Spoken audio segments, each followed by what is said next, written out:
এই তিন ব্যক্তির দিয়ে আগুন প্রজ্বলিত করা হবে জাহান্নামের। কেন বলেন তো? এলেম শিখছে, জিহাদ করছে আল্লাহর জন্য না দেখানোর জন্য? হ্যাঁ, 4 নাম্বার কোরবানি, এটা ইবাদত। এই ইবাদত আল্লাহর জন্য করা, দেখানোর জন্য না করা। তাহলে বলেন তো, 1 নাম্বার নিয়ত শুদ্ধ করা, 2 নাম্বার হালাল মাল দিয়ে কোরবানি করা, 3 নাম্বার বেদআত মুক্ত ভাবে শরীয়ত মোতাবেক কোরবানি করা, 4 নাম্বার রিয়া মুক্ত, মানুষকে দেখানোর জন্য না, আমার রবকে খুশি করার জন্য কোরবানি হবে। না না, আমগোটা একটু মজা বেশি হয়েছে, কম হয়েছে, এগুলা বললেন না আল্লাহর রাস্তায়।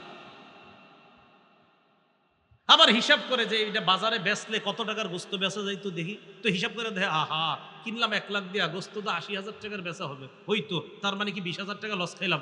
আরে আশ্চর্য তো, আপনি এগুলো কি করেন? কোরবানি তো আপনি আল্লাহর জন্য করতেছেন, এত ফিকির কেন এটার মধ্যে? বিশাল বড় কিছু করতে হবে কেন? খাসি একটা কিনেন, জবাই করেন, শেষ, খালাস, কোরবানি আল্লাহর জন্য হয়ে গেছে। বলেন, সবাই বলেন, কোরবানি কার জন্য?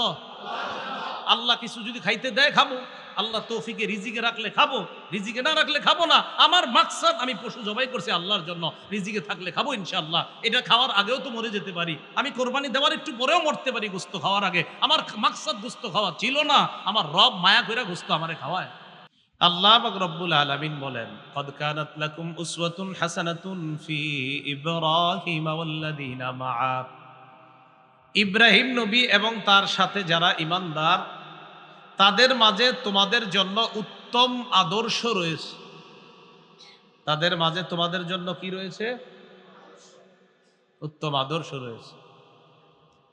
ইয ক্বালু লিকওমিহিম ইন্না বুরাআউ মিনকুম ওয়া মিম্মা তা'বুদুনা মিন দুনিল্লাহ।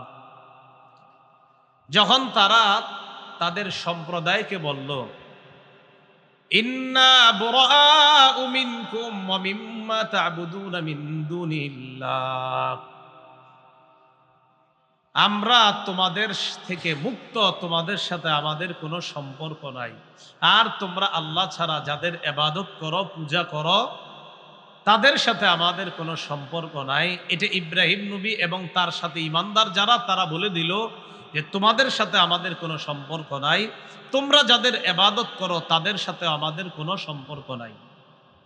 কাফারনা বিকুম ওয়া বাদা বাইনানা ওয়া বাইনাকুমুল আদাওয়াতু ওয়াল বাগদাউ আবাদা।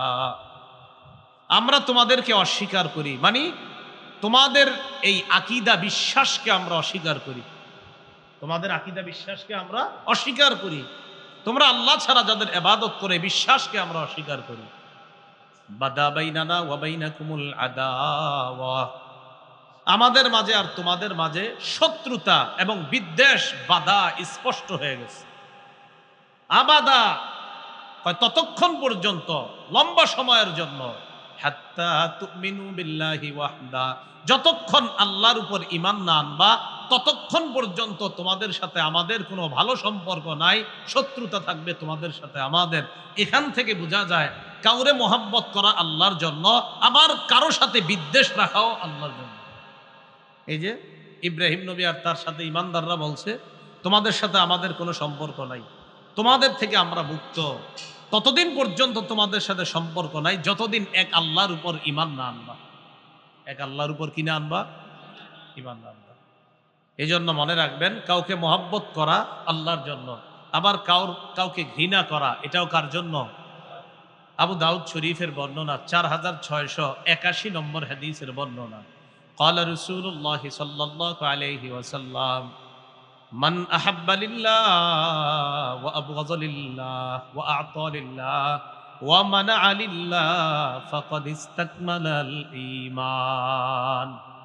রাসূলুল্লাহ সাল্লাল্লাহু আলাইহি সাল্লাম বলেন, মান আহাব্বা লিল্লাহ, যে কাউকে আল্লাহর জন্য মহব্বত করে, ভালোবাসে, ও আবগাযা লিল্লাহ, যে কোনো ব্যক্তিকে আল্লাহর জন্য ঘৃণা করে, ও আ'তা লিল্লাহ, যে কাউকে আল্লাহর জন্য দান করে, ওয়া মানা'a লিল্লাহ, যে কাউকে আল্লাহর জন্য দান করে না, দান করেও আল্লাহর জন্য, আবার কাউকে দেয় না, এটাও আল্লাহর জন্য, কারণ সে বুঝে শরীয়ত কোথায় দিতে হবে আর কোথায় দিতে হবে না, তো দেয়ও আল্লাহর জন্য, আবার দেয় না, এটাও আল্লাহর জন্য।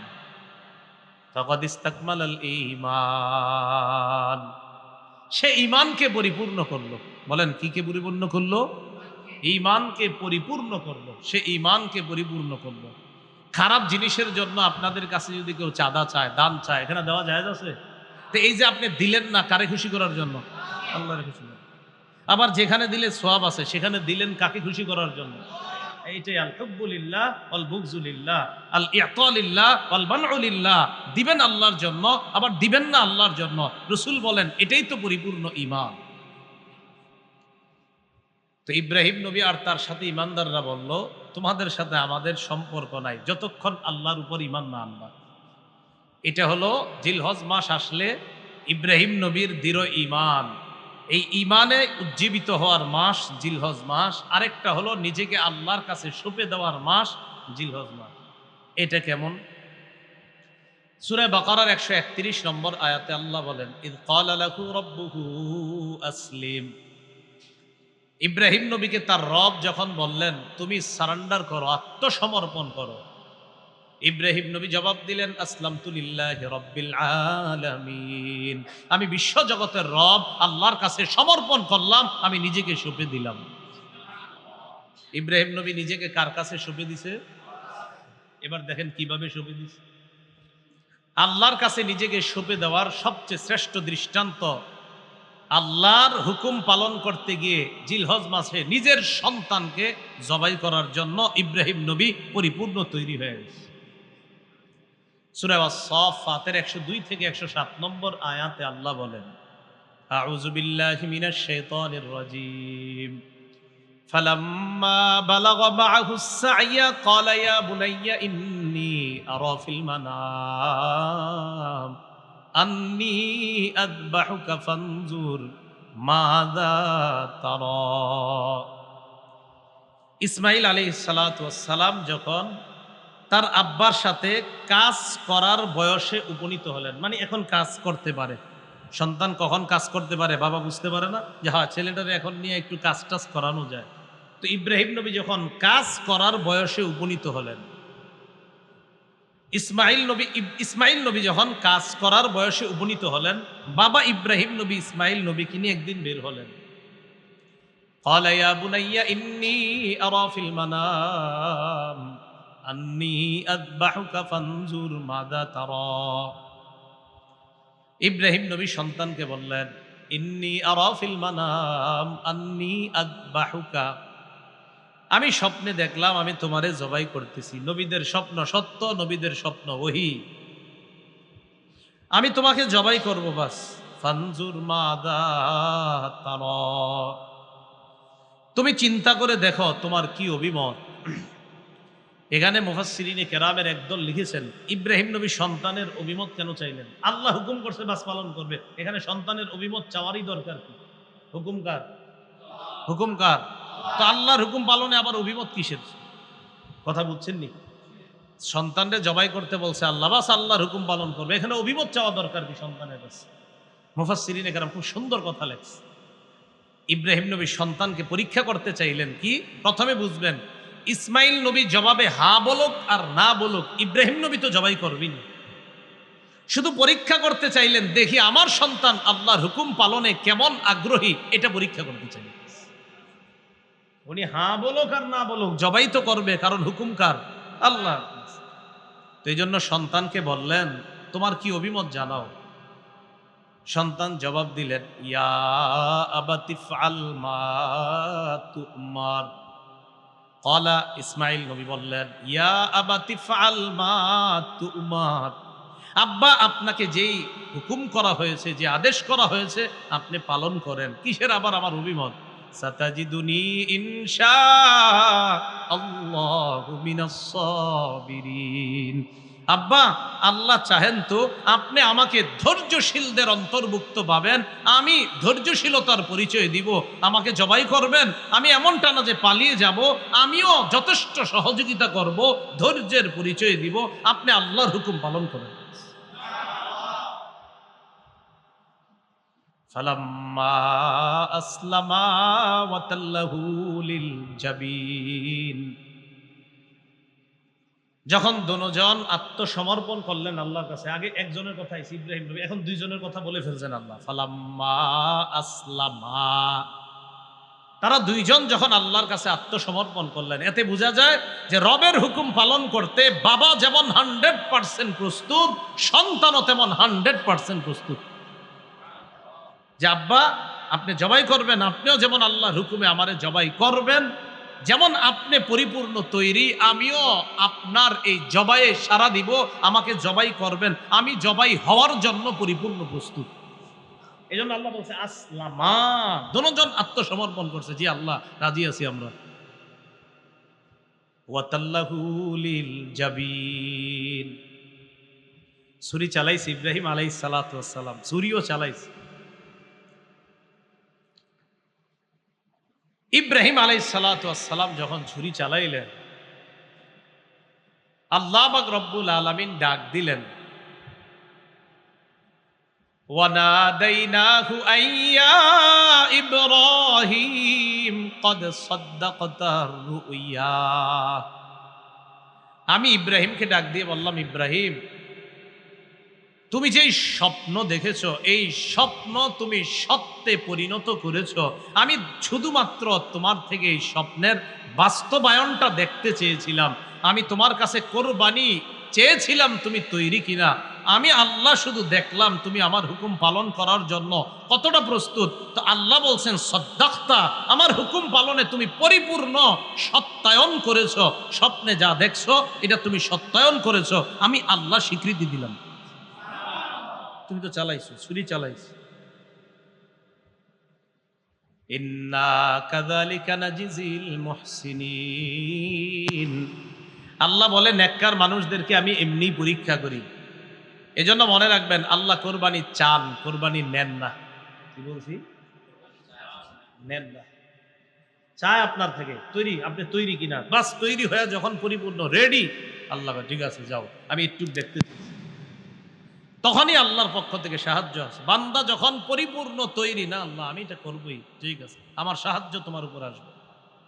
ইব্রাহিম নবী পরিপূর্ণ তৈরি, সন্তান জবাই করবে, আল্লাহ ঠিক আছে ওয়াফাদাইনাহু বিযিবহিন আযীম, আমি আল্লাহ ইসমাইলের পরিবর্তে বড় একটা প্রাণী এর বিনিময়ে আমি আল্লাহ কোরবানির ব্যবস্থা করব। বাস শুরু হয়ে গেল পশু কোরবানি করা। কি কোরবানি করা? পশু কোরবানির প্রচলন শুরু হয়ে গেল। তো জিলহজ মাসটা ইব্রাহিম নবীর মজবুত ইমান আর ইব্রাহিম নবী আল্লাহর কাছে নিজের সঁপে দেওয়ার একটা উজ্জীবিত হওয়ার মাস হলো জিলহজ মাস। এই মাস আসলে আমাদের এটা মনে পড়ে যে আল্লাহর কাছে নিজেকে সঁপে দিতে হবে, ইমান মজবুত করা এটা তো সব সময় দরকার। বাকি এই মাসে ইব্রাহিম নবীর ওই সঁপে দেওয়া আমাদেরকে এটা মনে করিয়ে দেয়, যিনি এই মাসে তিনি সবচেয়ে বেশি পরীক্ষার সম্মুখীন হয়েছেন। কঠিন পরীক্ষা, যেটা বাবা তার আপন সন্তানকে জবাই করা, এটা পৃথিবীর কত বড় ধরনের পরীক্ষা, এটা শুধু বাবা বুঝবে, যেই বাবা তার সন্তানের গলায় ছুরি ধরতে পারে। এরপর থেকে পশু জবাইয়ের প্রচলন শুরু হলো। জিলহজ মাসের আরেকটা বৈশিষ্ট্য, জিলহজ মাস আসলে আমরা যে সমস্ত কাজ কার জন্য করি বলেন তো, বলেন বলেন কার জন্য? এটা তো সব সময় করতে হবে, বাকি জিলহজ মাস আমাদেরকে এটা বেশি মনে করায় দেয়, শোনো তুমি সব আল্লাহর জন্য করবা, এটা জিলহজ আমাদেরকে মনে করায়। যেমন হাজি সাহেবরা ইনশাল্লাহ এবছর যারা হজ করবে, তো তারা কাবার সামনে দাঁড়াবে, দাঁড়িয়ে বলবে লাব্বাইক আল্লাহুম্মা লাব্বাইক লা শারীকা লাকা লাব্বাইক, লাব্বাইক আল্লাহ আমি হাজির, আল্লাহুম্মা হে আল্লাহ লাব্বাইক আমি হাজির, লা শারীকা লাকা লাব্বাইক আপনার কোনো অংশীদারিত্ব নাই, আমি হাজির, ইন্নাল হামদা সমস্ত প্রশংসা, ওয়ান নি'মাতা সমস্ত নিয়ামত, লাকা আপনার, ওয়াল মুলকা সমস্ত রাজত্ব আপনার, লা শারীকা লাকা লাব্বাইক আল্লাহ আপনার কোনো অংশীদারিত্ব নাই, আপনার সাথে কোনো শরিক নাই, আমি আল্লাহ হাজির আছি এখানে। হাজি সাহেব জিলহজ মাসে আল্লাহর কাছে টাকা পয়সা জানমাল সব খরচ করে গিয়ে আল্লাহর কাছে বলতে, আল্লাহর কাছে এটা বলে 4 দিন পর 3 দিন পর্যন্ত আপনার কি পরিমাণ মেহনত করে দেখেন, এইভাবে আগে পরে এদিকে সেখানে এখানে মেহনত করতে করতে শুধু বুঝায় কোথায় শরীরে আপনার ময়লা লাগতেছে, বালু লাগতেছে, পা গরমে কি পরিমাণ গরমের মধ্যে হাঁটতেছে, কিন্তু হাজি বুঝাইতেছে আমার এই হাঁটা, আমার এই ওঠা, আমার এই বসা, কাবার সামনে আমার উপস্থিত হওয়া, আরাফায় যাওয়া, মুজদালিফায় যাওয়া, মিনায় যাওয়া, মাবুদ আমি সব তোমার জন্য করতেছি। কিন্তু আপনি যদি এমনি চিন্তা করেন, আচ্ছা আরাফায় গিয়ে কি করে, কয় উকুফ, সেখানে অবস্থান করে, তো অবস্থান কি বা অবস্থান কি মানে আমার রব বলছে এটা, বাস এটা করতে হবে, বাস এটাই এটাই তো রবের জন্য করা। মুজদালিফায় কি, যে সেখানেও যেতে হবে, এরকম কিছু নিয়ম কানুন পালন করতে হবে, কি কি না, এটা রবের হুকুম, সেখানে যাব আমরা, গিয়ে এই কাজগুলা করব। এটাই তো রবের জন্য যে বান্দা সব করে, এই হজ সবচেয়ে বেশি প্রমাণ হয়। ওখানে গিয়ে দেখবেন কি, ওখানে হাজী সাহেব অবস্থান করতে হবে, কি অবস্থান বাস করছে, হয়ে গেল, এটাই হজ, আল্লাহর হুকুম বাস পালন করা। এটাই হাজী সাহেব সেখানে গিয়ে করতেছে, কারণ আমার রবের হুকুম, রব বলছে আমার পালন করতে হবে, এখানে আমার যুক্তি খাটানোর কোনো প্রয়োজন নেই। হুকুম কার? আল্লাহর, বাস। তো জিলহজ মাসে আমি যে সব আল্লাহর জন্য করি এটা মনে করায় দেয়। সূরা আলী ইমরানের ৯৭ নম্বর আয়াতে আল্লাহ বলেন, ওয়ালিল্লাহি আলান নাসি হিজ্জুল বাইতি মান ইসতাতা ইলাইহি সাবিলা। যারা আল্লাহর ঘর পর্যন্ত যাওয়ার সামর্থ্য রাখে, এই পরিমাণ টাকা পয়সা যাদের কাছে আছে, তাদের জন্য ফরজ হয়ে যায় আল্লাহর ঘরে গিয়ে উপস্থিত হওয়া, এটা তাদের জন্য ফরজ হয়ে যায়। তো জিলহজ মাসে আল্লাহর জন্য হজ করা। জিলহজ মাসে কোরবানির দিন বান্দা যখন পশু জবাই করে তখন একটা দোয়া পড়ে। কি দোয়াটা? ইন্না সলাতি ওয়া নুসুকি ওয়া মাহইয়ায়া ওয়া মামাতি লিল্লাহি রাব্বিল আলামিন লা শারীকা লাহু ওয়া বিযালিকা উমিরতু ওয়া আনা মিনাল মুসলিমিন। এটা সূরা আনামের ১৬২ ১৬৩ নম্বর আয়াত আর কি। আল্লাহ বলেন, কুল নবী আপনি বলেন, ইন্না সলাতি আমার নামাজ, ওয়া নুসুকি আমার কুরবানি, আমার ইবাদত, ওয়া মাহইয়ায়া আমার জীবন, ওয়া মামাতি আমার মরণ, লিল্লাহ আল্লাহর জন্য। ইন্না সলাতি আমার নামাজ, ওয়া নুসুকি আমার কুরবানি, ওয়া মাহইয়ায়া আমার জীবন, ওয়া মামাতি আমার মরণ, লিল্লাহি রাব্বিল আলামিন বিশ্বজগতের রব আল্লাহর জন্য। লা শারীকা লা তার কোনো শরীক নাই। ওয়া বিযালিকা উমিরতু এই ব্যাপারেই আমাকে আদেশ করা হয়েছে। ওয়া আনা মিনাল মুসলিমিন আর আমি মুসলমানের অন্তর্ভুক্ত। মুসলমান মানে আত্মসমর্পণকারীদের অন্তর্ভুক্ত। আমি আল্লাহর কাছে আত্মসমর্পণ করে আল্লাহর জন্য পশু কোরবানি করি। জিলহজ মাস আমারে মনে করায় আমার নামাজ আল্লাহর, আমার জাকাত আল্লাহর, আমার হজ আল্লাহর, আমার কোরবানি আল্লাহর। তো অন্যান্য মাসে সবই তো আল্লাহর জন্য করি, বাকি জিলহজ মাস এটা বেশি স্মরণ করিয়ে দেয়, কারণ এই মাসে একটা ইবাদত করতে গিয়ে এমন একটা দোয়া আমরা পড়ি, যেই দোয়ার মধ্যে আছে আমার নামাজ আল্লাহর, আমার কোরবানি আল্লাহর, আমার জীবন আল্লাহর, আমার মরণ আল্লাহর। এটা জিলহজ মাসের ১০ তারিখে কত হুজুররা এই দোয়াটা পড়বে, আপনারা যারা কোরবানি করবেন তারাও পড়বেন। এটা জিলহজ মাসে এই বিষয়টা আমাদেরকে আরেকটা মনে করায় যে আমার সমস্ত আমলের নিয়তটা যেন পরিশুদ্ধ হয়, এটা আমাকে জিলহজ মাস মনে করায়। কি শুদ্ধ হয় বলেন তো? বলা সবাই বলেন কি? নিয়তের সম্পর্ক কলবের সাথে। বলেন নিয়তের সম্পর্ক কোথায়? সূরা হজের মধ্যে আল্লাহ বলেন, ৩৮ নম্বর আয়াতে আল্লাহ বলেন, লাই ইয়ানালাল্লাহা লুহুমুহা ওয়ালা দিমাউহা ওয়ালাকিন ইয়ানালুহুত তাকওয়া মিনকুম। লাই ইয়ানালাল্লাহা লুহুমুহা আল্লাহর কাছে পৌঁছে না লুহুমুহা পশুর গোশত, ওয়ালা দিমাউহা রক্ত পৌঁছে না, ওয়ালাকিন ইয়ানালুহুত তাকওয়া মিনকুম তোমাদের মধ্যে কাদের তাকওয়া আছে এই তাকওয়া আল্লাহর কাছে পৌঁছে যায়। বলেন কোরবানি করি কার জন্য? গোশত খাই কারা? আমরা। বলেন কারা? কি আশ্চর্যের ব্যাপার, আল্লাহর জন্য পশু জবাই করলাম, যার জন্য পশু জবাই করলাম তিনি আমাদেরকে ওই পশুর গোশত দিয়ে মেহমানদারির ব্যবস্থা করে দিয়েছেন। পশু আল্লাহর জন্য করছি না জবাই, তো খাই তো আমরাই। আরে কারা খায়? এইটাই তো আল্লাহর অনুগ্রহ আমাদের প্রতি। যার জন্য জবাই করলাম তিনি আমাদেরকে এই খাদ্য দিয়ে দিচ্ছেন, নাও নাও তোমরা খাও, তোমাদের এই গোস্ত রক্ত তো আমার কাছে আসবে না, আমি দেখি তোমাদের তাকওয়া এইটা যদি আসে বাস তোমাদের কোরবানি কবুল হবে, এই খাওয়াও সব কবুল হয়ে যাবে। কিন্তু ওইটা যদি না আসে কোরবানিটাই কবুল হবে না। এই জন্য আমরা যারা কোরবানি করব তিনটি মৌলিক কথা মনে রাখবো। বলেন কয়টি? চারটি। চারটি, তিনটি না, বলেন চারটি। কয়টি? এক নাম্বার বলেন পরিশুদ্ধ নিয়ত। বলেন পরিশুদ্ধ নিয়ত, হালাল টাকায় কোরবানি। দুই নাম্বার বলেন তো কি টাকা? তিন নাম্বার বলেন শরীয়ত মোতাবেক কোরবানি। চার নাম্বার রিয়া মুক্ত কোরবানি। এক নাম্বার পরিশুদ্ধ নিয়তের সাথে কোরবানি, দুই নাম্বার হালাল টাকায় কোরবানি, তিন নাম্বার শরীয়ত মোতাবেক কোরবানি, চার নাম্বার রিয়া মুক্ত, কাউরে দেখানোর জন্য না, রিয়া মুক্ত কোরবানি। এই চারটা মৌলিক কথা মনে রাখবো, থাকবো তো ইনশাল্লাহ। এর মধ্যে এক নাম্বার নিয়তটা শুদ্ধ করা। সহিহ বুখারীর বর্ণনা, এক নম্বর হাদিস, সহিহ বুখারীর প্রথম হাদিস, ওমর ইবনুল খাত্তাব রাদিয়াল্লাহু তাআলা আনহুর বর্ণনা। তিনি বলেন, আমি রাসূলুল্লাহ সাল্লাল্লাহু আলাইহি সাল্লামকে বলতে শুনেছি, ইন্নামাল আ'মালু বিন্নিয়াত। রাসূলুল্লাহ সাল্লাল্লাহু আলাইহি সাল্লাম বলেন, সমস্ত কাজের প্রতিদান নির্ভর করে নিয়তের উপর। বলেন তো, সমস্ত কাজের আমলের প্রতিদান নির্ভর করে কিসের উপর? নিয়তের উপর। আমার আমলটা শুদ্ধ হবে কিনা, আমি এই আমল কইরা সওয়াব পামু কিনা, এটা নির্ভর করবে আমার নিয়তটা শুদ্ধ কিনা। যদি নিয়ত শুদ্ধ হয় আমলের সওয়াব আমি পেয়ে যাব। এখন আমি যে আপনাদের সামনে কথা বলতেছি, এই যে কথা বলতেছি, ইব্রাহিম নবী, ইসমাইল নবী, এটা কি কথা? বলেন কথা না কাজ? আমি যে বলতেছি এটা কথা না কাজ? বলেন সবাই, আবার বলেন কথা। বলেন এটা কি? হ্যাঁ, এই কথাটাও অঙ্গের কর্ম। বলেন এই কথাও অঙ্গের। আরেকটু ভালো করে বলেন কথা বলা। বলেন কথা বলা মুখ নামক অঙ্গের কর্ম।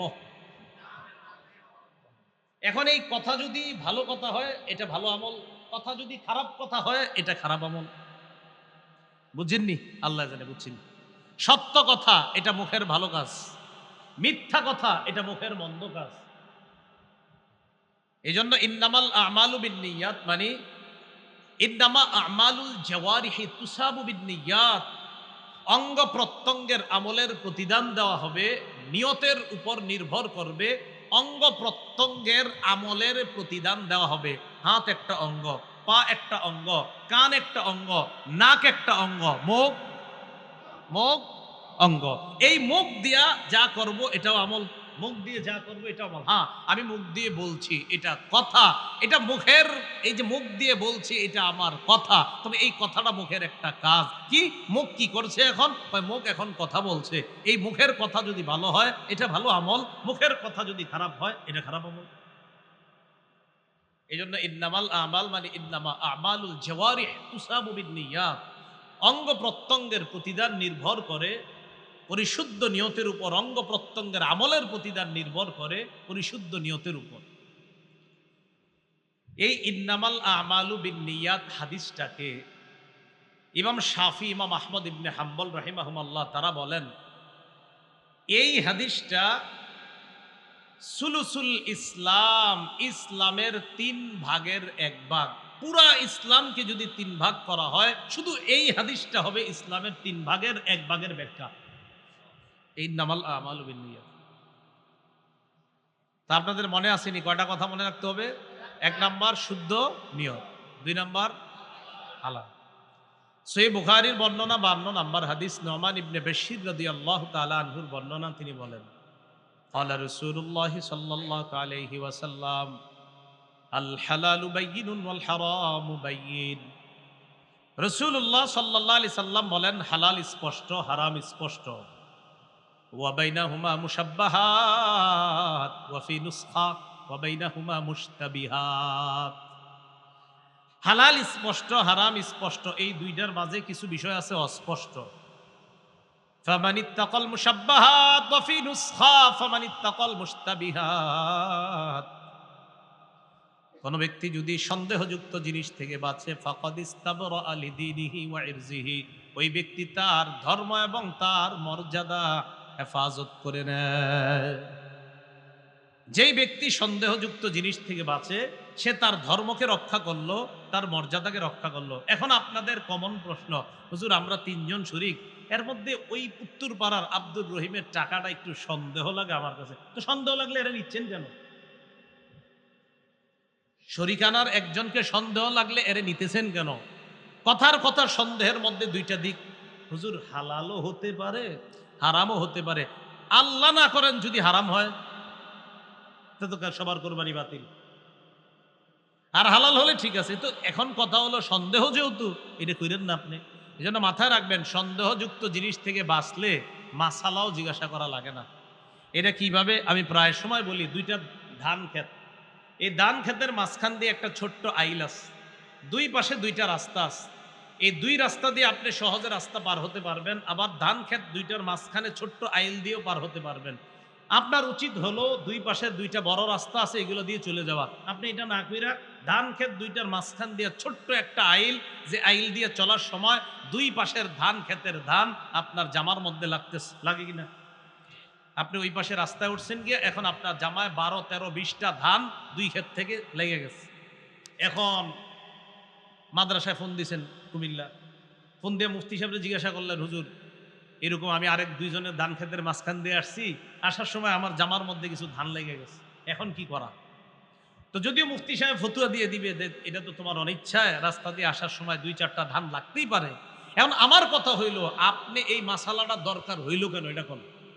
হ্যাঁ, আপনি ইন্দে যেতে গেছি, আপনি মাঝখান দিয়ে যাওয়ার কারণেই তো এই মাসালার জন্য ফোন দেওয়া দরকার। এই জন্য আমি বলি, সন্দেহযুক্ত জিনিস থেকে যারা বাঁচে ওদের মাসালার দরকার হয় না জীবনে। হারাম তো আপনারা সবাই চিনেন হারাম কোনটা, হালাল কোনটা মাসাল্লাহ কম বেশি সবাই জানে, কিন্তু সন্দেহযুক্ত জিনিসগুলা মানুষ যখন করে তখন এই ফোন দেয় কুমিল্লা মাদ্রাসা, বিভিন্ন মাদ্রাসা, হুজুর একটু ঝামেলা কি, এই বিষয়টা একটু খটকা, কি করতে পারি? তো আমার কথা হলো, আপনি যেটা সন্দেহ এটা গেলেন কেন? দুই পাশে দুইটা সুন্দর রাস্তা দিয়া মাঝখান দিয়ে আপনারা হাঁটতে গেছি, কি এটা করেন?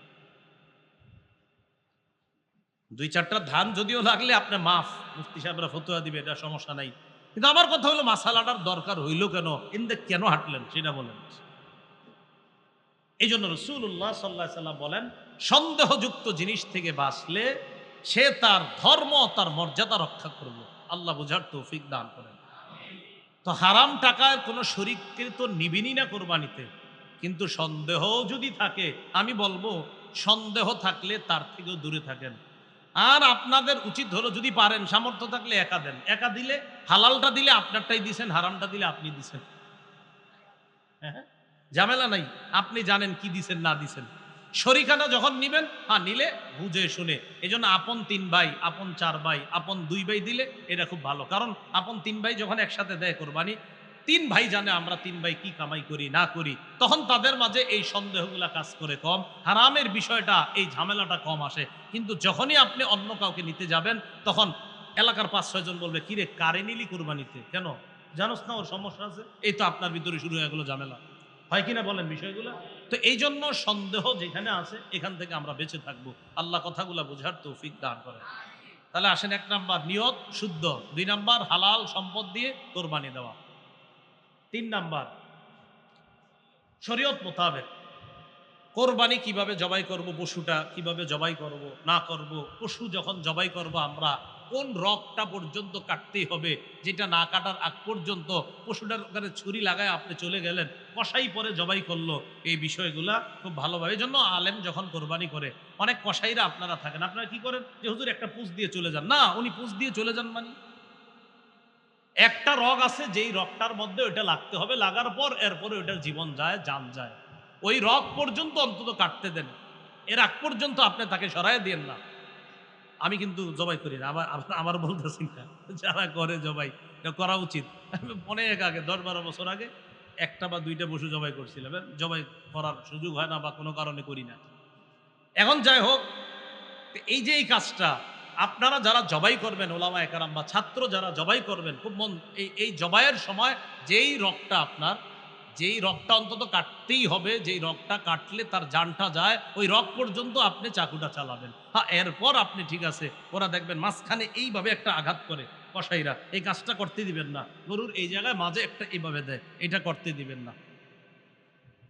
তো যাই হোক, শরীয়ত মোতাবেক করা, কোনো বেদাত যেন আমার কোরবানির মধ্যে প্রবেশ না করে, কোনো বেদাত যেন প্রবেশ না করে। এটা কেমন? গরু আপনি কোরবানির জন্য কিনলেন, কিনার পর কোরবানি দেওয়ার আগ পর্যন্ত এমন এমন কিছু কাজ করে এলাকার মানুষ, এটা আর কোরবানির যোগ্যই থাকে না। কি করে না করে, মানে কত রুসুম পালন করে, সব জায়গায় না, কিছু কিছু জায়গায় অনেক রুসুম পালন করে। এই রুসুমগুলা পালন করেন না। সহিহ বুখারীর বর্ণনা 2697 নম্বর হাদিস, আম্মাজান আয়েশা সিদ্দিকা রাদিয়াল্লাহু তাআলা আনহার বর্ণনা। আম্মাজান আয়েশা সিদ্দিকা রাদিয়াল্লাহু তাআলা আনহা তিনি বর্ণনা করেন, ক্বালা রাসূলুল্লাহ সাল্লাল্লাহু আলাইহি ওয়াসাল্লাম, আয়েশা সিদ্দিকা রাদিয়াল্লাহু তাআলা আনহা বলেন, রাসূলুল্লাহ সাল্লাল্লাহু আলাইহি সাল্লাম বলেন, মান আহদাসা ফি আমরিনা হাদা মা লাইসা মিনহু ফাহুয়া রাদ্দুন। আমাদের ইসলাম ধর্মের মাঝে যদি এবাদতের নামে সোয়াবের আশায় নতুন কিছু কেউ অনুপ্রবেশ করায়, এবার আপনারা আমার সাথে বলেন, বলেন ইসলামের মধ্যে এবাদতের নামে সোয়াবের আশায় নতুন কিছু করা বেদাত। মনে থাকবি নি? ইসলামের মধ্যে এবাদতের নামে সোয়াবের আশায় নতুন কোনো কিছু আবিষ্কার করা, আবির্ভাব করা বেদাত। এটা কি বলেন? বেদাত। কত ধরনের পদ্ধতি আবিষ্কার হয়, আল্লাহ হেফাজত করেন। ইমাম মালিক রহমতুল্লাহি আলাইহি বলেন, মান ইবতাদা ফিল ইসলামি বিদআতান ইয়ারাহা হাসানাহ ফাকাদ জামা আন্না মুহাম্মাদান ক্বাদ খানা রিসালা। ইমাম মালিক বলেন, কোন ব্যক্তি যদি ইসলামের মধ্যে নতুন কিছু আবিষ্কার করে আর সে যদি এটাকে অনেক উত্তম মনে করে, কেমন যেন সে মুহাম্মদ সাল্লাল্লাহু আলাইহি সাল্লামের দায়িত্বকে খেয়ানত করে গিয়েছে, এই দাবি ওই ব্যক্তি করতেছে। আবার বলছি, কেউ ইসলামের মধ্যে নতুন কিছু ঘটাইছে, ঘটানোর পর এটাই উত্তম মনে করতেছে, হ্যাঁ এটাই সুন্দর, সে কেমন যেন এই দাবি করতেছে, আন্না মুহাম্মাদান ক্বাদ খানা রিসালা, মুহাম্মদ সাল্লাল্লাহু আলাইহি সাল্লাম দায়িত্ব পালনে খেয়ানত করেছে। বলেন নাউজুবিল্লাহ। কেন? কারণ উনি নতুন করে কিছু বানানোর অর্থ হইলেই যে নবীজি পুরোপূর্ণ রেখে যাইতে পারে নাই, এই জন্য হজরতে নতুন একটা চালু করছে। এই জন্য রাসূলুল্লাহ সাল্লাল্লাহু আলাইহি সাল্লাম বলেন, আনা ফারাতুকুম আলাল হাউজ, আমি হাউজে কাউসারের পারে দাঁড়িয়ে থাকবো তোমাদেরকে পানি পান করানোর জন্য। মান মাররা আলাইয়া শারিবা, আমার সামনে দিয়ে যে অতিক্রম করবে সে হাউজে কাউসারের পানি পান করবে। ওয়ামান শারিবা লাম ইয়াজমা, আর যে হাউজে কাউসারের পানি পান করবে সে আর পিপাসার্ত হবে না। তাহলে নিয়ম কি জানলাম? হাউজে কাউসারের সামনে দিয়ে যে যাবে সেই পানি পান করবে, আর যে পানি পান করবে সে জান্নাতে যাওয়ার আগে আর পিপাসা টিপাসা লাগবে না, কিয়ামতের মাঠে কষ্ট হবে না। সুম্মা লা ইয়ারিদান্না আলাইয়া আকওয়ামুন ইয়ারিফুনানি ওয়া আনা আরিফুহুম ওয়া ইয়ারিফুনানি। এরপর আমার সামনে দিয়ে একদল মানুষ যাবে যাদেরকে আমি চিনি, যারা আমাকে চিনে, আমি তাদেরকে পানি পান করাইতে চাইবো যখন, ইউহালু বাইনি ওয়া বাইনাহুম, আমার মাঝে আর তাদের মাঝে একটা প্রতিবন্ধকতা সৃষ্টি করা হবে। আমি বলবো, আল্লাহ ইন্নাহুম মিন উম্মতি, তারা তো আমার উম্মত, আমার উম্মত আর আমার মাঝে কেন প্রতিবন্ধকতা সৃষ্টি করা হলো? তাদেরকে তো আমি পানি পান করাইতে চাই। নবীর সামনে দিয়ে যে যায় তাই পানি পান করে, কিন্তু একদল আসার পর নবীর মাঝে আর তাদের মাঝে পর্দা দেওয়া হয়। আল্লাহর পক্ষ থেকে জবাব দেওয়া হবে, ইন্নাকা লা তাদরি মা আহদাসু বা'দাক, আপনি জানেন না, আপনি দুনিয়া থেকে চলে আসার পর এরা ইসলামের মধ্যে নতুন কত কিছুর আবিষ্কার করছে, এটা আপনার জানা নাই। এমন এমন বেদাত আবিষ্কার করছে, এটা আপনি জানেন না হাবিব। নবী তখন বলবে, সুহকান সুহকান লিমান গায়্যারা দীনি লিমান বাদদালা দীনি, দূর হও আমার সামনে থেকে, দূর হও আমার সামনে থেকে। আমার শরীয়ত, আমি রেখে আসলাম যে শরীয়ত, এই শরীয়ত যে পরিবর্তন করছে সে আমার সামনে থাকা দরকার নাই। পানি পান করানো তো দূরের কথা, রাসূল বলবে, দূর হও, কিসের পানি পান? মনে রাখবেন, বেদাতীদের সবচেয়ে বড় দলিল জাল, আর যত কিছু জাল বর্ণনা, সবচেয়ে বড় দলিল দেয় জাল বর্ণনা দিয়ে। কি বর্ণনা দিয়ে? যত জাল বর্ণনা আছে এইগুলার দলিল হিসাবে পেশ করে বিভিন্ন রুসুমাত আবিষ্কার করে। আমি কিন্তু কোনো রুসুমাতের নাম বলি নাই কিন্তু খালি বলছি যে যারা বেদাত আবিষ্কার করে তাদের প্রধান দলিল থাকে জাল। কি দলিল থাকে? জাল। এখন দেখেন এই কথা ওই ব্যক্তি তার গায়ে নিবে যে জাল বর্ণনা করে। বুঝেন নাই? আমার এই কথাটা ওই ব্যক্তি তার গায়ে নিবে যে জাল বর্ণনা করে, আর যে জাল বর্ণনা করে না তিনি গায়ে নিবে না। তো দেখবেন আমি যে বক্তব্যটা দিলাম এই জায়গাটা, যে বেদাতি যারা নতুন বেদাত চালু করে এদের মূল দলিল হয় জাল বর্ণনা। এরা বলবে হ্যাঁ সে কিভাবে বললো, আরে আমি কি আপনারে বলছি কেন, আপনি কি জাল বলেন? যদি কয় হ্যাঁ তাহলে তো আপনাকেই বলছি, যদি বলেন না তো আপনাকে বলি নাই। আমি মাথায় রাখবেন কথা। আমি বললাম জাল প্রধান দলিল হয়, বেদাতীদের প্রধান দলিল হয় যত জাল বর্ণনা। এবং আমি কিছু কিতাব নাম বলে দিতে পারবো, এই কিতাবগুলো পড়ে পড়ে এই জাল বর্ণনাগুলো দেয়। এর মধ্যে একটা জাল বর্ণনার অনেকগুলা জাল বর্ণনা, একদম জাল বর্ণনায় ভরা জাল বর্ণনা এমন কিছু কিতাব আছে। এর মধ্যে একটা বড় কিতাব আছে নাম নি'মাতুল কুবরা, এত জাল বর্ণনা এটার মধ্যে। এমন বলতে পারেন হ্যাঁ আপনি এটা বললেন, আপনি কি জাল বলেন? যদি বলেন হ্যাঁ তো আপনারই বলছি, যদি বলেন না তো আপনাকে বলি নেই। এটা আমার কথা সবসময় মনে রাখবেন, আমি কখনো কাউকে বলি না যে এটা আপনাকে, আমি বলি বলার পর সেটা যদি আপনি করে থাকেন তো আপনি শুধরাইয়া যান, যদি না করে থাকেন সেটা তো আপনার জন্য এ ওয়াজ না। কি ঠিক বলেন? যেই কথাটা বলছি এটা ঠিক, ঠিক আছে না? কথাটা বুঝে ঠিক বলছেন? হ্যাঁ। তাহলে বেদাতের বড় দলিল হয় জাল। বেদাতের বড় দলিল হয় কি? যত জাল বর্ণনা আছে এগুলা দলিল হিসেবে দাঁড় করাবে, এরপরে বলবে। আল্লাহ আমাদেরকে হেফাজত করেন। কোরবানির ক্ষেত্রে মৌলিক 4 কথা, এর মধ্যে 1 নাম্বার নিয়ত শুদ্ধ, 2 নাম্বার, 3 নাম্বার মানে বেদাত মুক্ত ভাবে কোরবানি করা, 4 নাম্বার কি? রিয়া। কি রিয়া ছাড়া, মানে লোক দেখানো ছাড়া কোরবানি করা। আচ্ছা পুরাটা বলবেন, রিয়া কি? রিয়া ছাড়া করা। তিরমিজি শরীফের বর্ণনা 2382 নম্বর হাদিস, 2382 নম্বর হাদিস, উকবা ইবনে আমির থেকে বর্ণনা। তিনি বলেন আন্না শুফাই আল আসবাহি দাখাল আল মাদিনা। বিখ্যাত তাবি শুফাই আল আসবাহি মদিনায় আসছে। ফাইদা হুয়া বি আবি হুরায়রা, হঠাৎ মদিনায় এসে দেখে আবু হুরায়রা রাদিয়াল্লাহু তাআলা রাসূলের সাহাবী, তিনি হাদিস পড়াচ্ছেন। ইজতামা আলাইহিন নাস, মানুষ তাকে চারদিক থেকে ঘেরাও করে আছে। তিনি মানুষকে প্রশ্ন করলেন এটা কে?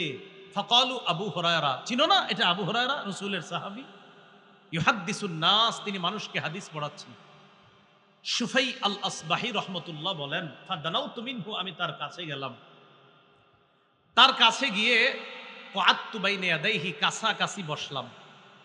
ফালাম্মা সাকাতা ওয়া খালা, হাদিস পড়ানো যখন শেষ করলেন এবং যখন তিনি একাকী হলেন, আমি তার কাছে গেলাম, গিয়ে বললাম আপনার একটা কথা বলতে আসছি। আবু হুরায়রা রাদিয়াল্লাহু তাআলা আনহু বললেন কি কথা বলো? তো বললেন আনশুদুকা বিহাক্কিন ওয়া বিহাক্কিন লাম্মা হাদ্দাসতানি হাদিসান আর রাসূলিল্লাহি সাল্লাল্লাহু আলাইহি সাল্লাম, হাদিসান সামি'তাহু মির রাসূলিল্লাহি সাল্লাল্লাহু আলাইহি সাল্লাম আকালতাহু ওয়া আলিমতাহু। আপনাকে আমি শপথ দিয়ে একটা কথা বলি, আপনি আমারে এমন একটা হাদিস শোনান যে হাদিসটা নবীর থেকে শুনছেন, বুঝছেন, জানছেন। কি সুন্দর কথা, যে হাদিসটা নিজে বুঝছেন, জানছেন, ভালোভাবে শুনছেন, এমন একটা হাদিস শোনান। আবু হুরায়রা রাদিয়াল্লাহু তাআলা আনহু বললেন আফআলু, তুমি যেটা বলছো আমি এটা করছি, এখন দাঁড়াও। লা উহাদ্দিসান্নাকা হাদিসান হাদ্দাসানিহি রাসূলুল্লাহ সাল্লাল্লাহু আলাইহি ওয়াসাল্লাম, আমি তোমাকে এখন রসুলের একটা হাদিস শোনাবো, যে হাদিসটা নবী আমাকে শুনিয়েছেন, এমন একটা হাদিস আমি তোমাকে শোনাবো। এই কথা বইলে কি হয়েছে জানেন? সুম্মা নাশাগা আবু হুরায়রা তানাশাগা, আবু হুরায়রা রাদিয়াল্লাহু তাআলা এটা বইলে বেহুশ হয়ে গেছে। হাদিস বলছিনি, বলে নাই, বলছে শোনাবো, এটা বইলে বেহুশ হয়ে গেছে। ফালাম্মা আফাকা, ওনার যখন হুশ ফিরে আসছে,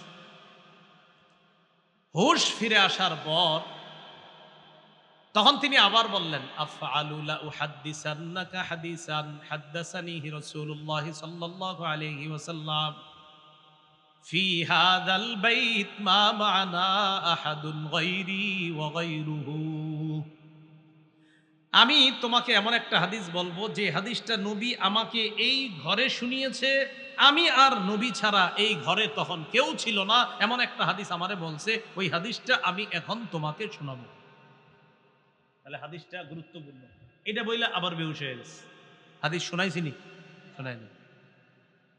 ফালাম্মা আফাকা, আবার যখন হুশ ফিরে আসছে, ফাকালা আবু হুরায়রা রাদিয়াল্লাহু তাআলা আনহু, আবু হুরায়রা রাদিয়াল্লাহু তাআলা আনহু বললেন, লা উহাদ্দিসান্নাকা হাদিসান হাদ্দাসানিহি রাসূলুল্লাহ সাল্লাল্লাহু আলাইহি ওয়াসাল্লাম আনা ওয়া হুয়া ফি হাযাল বাইত মা মা'ানা আহাদুন গায়রি ওয়া গায়রুহু। আমি তোমাকে এমন একটা হাদিস শোনাবো যে হাদিসটা আল্লাহ নবী আমাকে এই ঘরের মধ্যে বলছে, আমি আর নবী ছাড়া কেউ ছিল না। সুম্মা নাশাগা আবু হুরায়রা নাশগাতান উখরা, আবার বেহুশ হয়ে গেছে। কয়বার? ফালাম্মা আফাকা, আবার হুশ ফিরে আসছে। হুশ ফিরে আসার পর সুফাই আল আসবাহি বললেন, হাদ্দিসনি হাদিসা, এমন একটা হাদিস বলেন যে হাদিসটা আপনি শুনেছেন, বুঝেছেন, জেনেছেন। আবু হুরায়রা বললেন, লা উহাদ্দিসান্নাকা হাদিসান হাদ্দাসানিহি রাসূলুল্লাহ সাল্লাল্লাহু আলাইহি ওয়াসাল্লাম ফি হাযাল বাইতি ফি মাকামি হাযা, এই ঘরে এই স্থানে নবী আমারে হাদিসটা বলছে, এখনই তোমাকে শোনাবো। এটা বইলে আবার বেহুশ হয়ে গেছে। আবার হলো চারবার। বোঝা যাচ্ছে গুরুত্বপূর্ণ কথা, এই জন্য বেহুশ হয়ে যেতেছে। এরপর ওনার হুশ ফিরে আসার পর ওই বর্ণনা, মানে যিনি হাদিস শুনতে চাইতেছে তিনি বলেন, সুম্মা মালা খাররান আলা ওয়াজহিহি, এবার আবু হুরায়রা রাদিয়াল্লাহু তাআলা আন এইভাবে চেহারার উপর এইভাবে আপনি বেহুশ হয়ে পুরো যাবে, আমি কি করলাম, তাড়াতাড়ি গিয়ে ধরলাম, ধইরা আমার সাথে ট্যাক লাগায় বসায় রাখছি, বসায় বললাম, আমার মেহেরবানি করে হাদিসটা শোনান, আপনি বারবার বেহুশ হচ্ছেন কেন, এটা কি হাদিস? তখন আবু হুরায়রা রাদিয়াল্লাহু তাআলা আনহু বললেন যে আল্লাহ পাক রব্বুল আলামিন যখন কিয়ামতের ময়দান কায়েম করবেন, বান্দাদের বিচার ব্যবস্থা যখন আল্লাহ শুরু করবেন, আউয়ালু মাই ইয়াদউ বিহি, সর্বপ্রথম আল্লাহ ডাকবেন এমন তিন ব্যক্তি, ডাকবে তো অনেক, এমন তিন ব্যক্তি, এর মধ্যে একজন রাজুলুন জামাআল কুরআন, যে ব্যক্তি কোরআন জমা করেছে, মানে আলেম হইছে, তাকে ডাকবে প্রথম। দুই নাম্বার, ওয়া রাজুলুন সাহিবুল মাল, টাকা পয়সাওয়ালা, দান করছে দুনিয়াতে, ডাকবে। ওয়া রাজুলুন কুতিলা ফি সাবিলিল্লাহ, আরেক ব্যক্তি যে আল্লাহর রাস্তায় শহীদ হয়েছে, এমন তিনজনকে ডাকবেন। ডাকার পর আলেমকে আল্লাহ বলবেন, আমি তোমাকে ওই জিনিস শিক্ষা দিলাম, আল্লাম তুকা আলা মা আনজালতু আলা রাসূলি, আল্লাম তুকা মা আনজালতু আলা রাসূলি, আমি আমার নবীর উপর যা নাজিল করলাম এই বিদ্যা আমি তোমাকে শিক্ষা দিলাম। ফামাদা আমিলতা ফিমা উল্লিমতা, যা জানছো জানা অনুযায়ী কেমন আমল করলা? জবাব দিবে, আকুমু বিহি আনা আল-লাইলি ওয়া আনা আন-নাহার, সকাল সন্ধ্যা আমল করছি আল্লাহ। আল্লাহ বলবে, না, মিথ্যা কথা, কাযাবতা, তুমি মিথ্যা বলছো। তুমি কি বলছো? মিথ্যা বলছো। লিউকাল, তোমারে যেন বলা হয়, ইন্নাহু কারিউন, অমুকে বড় কারি, অমুকে বড় আল্লামা, অমুকে বড় আলেম, অমুকে বড় শেখুল হাদিস, অমুকে বড় মুফতি, অমুকে বড় মুহাদ্দিস, তুমি এই কারণে এলেম শিখছো। এটা আল্লাহ বলার পর ওয়াত্তাকুলু লাহুল মালাইকা কাযাবতা, আল্লাহ তাকে বলছে তুমি মিথ্যা বলছো। ফেরেশতারা আল্লাহর কথা সমর্থন করে ওই বান্দারে বলবে, হ্যাঁ তুমি মিথ্যা বলছো। প্রথমে আল্লাহ বলবে তুমি মিথ্যা বলছো, ফেরেশতারা বলবে হ্যাঁ মিথ্যাবাদী তুমি। এই কথা বলার পর অন্য বর্ণনা আসছে, সহিবা আলা ওয়াজহিহি, মাথাটা নিচে, পাগুলা উপরের দিকে দিয়ে হেঁচড়াইতে হেঁচড়াইতে জাহান্নামে ফেলা। যাও, তুমি কি কারণে এলেম শিখছো? এক নাম্বার রিয়া দেখানোর জন্য শিখছি। দুই নাম্বার সম্পদ ওয়ালারে ডাকবে, কেন দান? সম্পদ ওয়ালারে ডাইকে বলবে, তোমারে সম্পদ দিয়েছিলাম আমি, কি করছো? আলাম ওয়াসি আলাইকা, আমি কি তোমাকে সম্পদশালী করি নাই? সে বলবে, বালা ইয়া রব, হ্যাঁ আল্লাহ সম্পদ দিয়েছেন, তো কি করছো? জবাব দিবে, আসিল রহিম, আমি রক্তের সম্পর্ক রক্ষা করেছি। ও আস্তা সদ্দাকু, আল্লাহ আমি সৎকা করতাম, অনাথ সৎকা করতাম। আল্লাহ বলবে মিথ্যা কথা। লিউকাল, ইন্নাহু জাওয়াদ ফুলানুন জাওয়াদ, যেন তোমারে বলা হয় অমকে বড় দাতা, এই জন্য তুমি দান করতা। না হয় তুমি 5 জনরে জাকাতের 5টা লুঙ্গি দিয়ে ছবি তুলে ফেসবুকে কেন দিছিলা বলো? 5 জন মহিলারে 5টা শাড়ি দিয়ে তুমি ফেসবুকে ছবি দিছো, তো তোমার নিয়ত কি? তুমি তো এটাই নিয়ত তোমার, তোমারে মানুষ বড় দাতা বলবে। হ্যাঁ, জানি না, একটা কথার কথা, হয়তো ফেসবুকে দিছে এই নিয়তে যে আল্লাহ আমি দিলাম, অন্য আরো 10টা মানুষ দেয়, তাহলে ঠিক আছে, তার নিয়ত তো আমরা জানি না। কিন্তু যদি নিয়তটা এটা হয় যে আমি দিলাম, মানুষ দেখুক আমি কত বড় দাতা, নিয়ত জানে কে? আল্লাহ। তোমাকে বলা হয়েছে দুনিয়াতে অকত কিল, তুমি বড় দাতা, দুনিয়াতে বলা হয়েছে। যাও জাহান্নামে যাও। গেল জাহান্নামে। শহীদ আসো, আল্লাহ রাস্তায়, আমার রাস্তায় জেহাদ করছো তুমি না, কেন করছো? আল্লাহ কাতালতু হাত্তা কুতিলতু, আমি লড়াই করতে করতে শহীদ হয়ে গেছি। হ্যাঁ, আল্লাহ বলবে কেন? বলবে আপনার জন্য। আল্লাহ মিথ্যা কথা, তোমারে বীর বাহাদুর বলা হয় যেন এই নিয়তে তুমি জিহাদ করছো। দুনিয়াতে মানুষ তোমারে অনেক বীর বাহাদুর বলছে, যাও জাহান্নামে যাও, জাহান্নামে। আবু হুরায়রা বলেন উলাইকা সালাসাতুল্লাতি তুসাআরু বিহিমুন নার,